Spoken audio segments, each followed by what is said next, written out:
আসসালামু আলাইকুম সুপ্রিয় দর্শক, আপনারা হয়তো দেখে ভাবছেন এত গোস্ত কিসের জন্য। এটা হচ্ছে আমাদের সিংড়ার একটা সমিতি, যেটাকে বলা হয় খাই খাই সমিতি। গরিব মানুষ, মধ্যবিত্ত মানুষ যারা একেবারে 5-7 কেজি গোস্ত কিনে খাওয়ার মতো সামর্থ্য রাখে না বা রাখে, তারা সবাই মিলে এই সমিতিটি গঠন করে। সারা বছর প্রতি সপ্তাহে নাম প্রতি 100 টাকা করে জমা দিয়ে 52 সপ্তাহে 52 টাকা জমা করেন এবং বছরের শেষে রোজা ঈদে বা আমাদের এলাকায় জালসা হয়, ইসলামিক জালসা, আমাদের সিংড়া জামিয়াতুল কোরআনিয়া মাদ্রাসায়।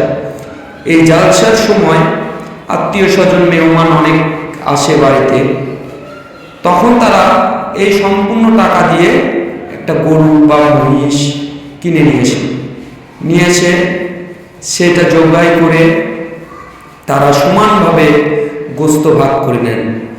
চলছে সেই গোস্ত ভাগেরই কার্যক্রম।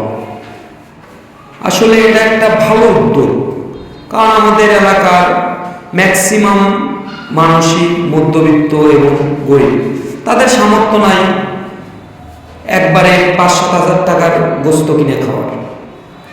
ফলে দেখা যায় তারা প্রতি সপ্তাহে যে পরিমাণ টাকাটা ইনকাম করে সেখান থেকে 100 টাকা করে জমা করে তারা যে টাকাটা গচ্ছিত হয় সেই টাকা দিয়ে কিন্তু একবারে 6-7 কেজি করে গোস্ত পাচ্ছে এবং শান্তিতে স্বাচ্ছন্দ্যে তারা এই অনুষ্ঠানগুলো পালন করতে পারছে। এর ফলে সবাই সুন্দরভাবে মনের তৃপ্তি সহকারে গোস্ত খেতে পারে।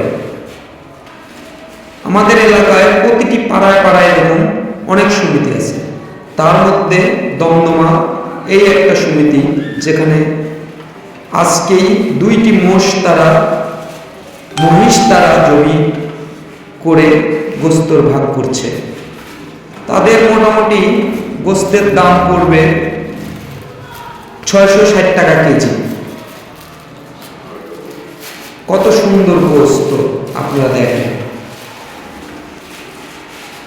আসলে এই উদ্যোগগুলো সব জায়গায় থাকলে মধ্যবিত্ত ও গরিব পরিবারগুলো খুব আনন্দে গোস্ত খেতে পারবে। ধন্যবাদ তাদেরকে, যারা এত সুন্দর উদ্যোগ নিয়ে কষ্ট করে সবার মাঝে এই গোস্তগুলো বন্টন করে দেন এবং সারা বছর সমিতি পরিচালনা করেন। ধন্যবাদ সবাইকে।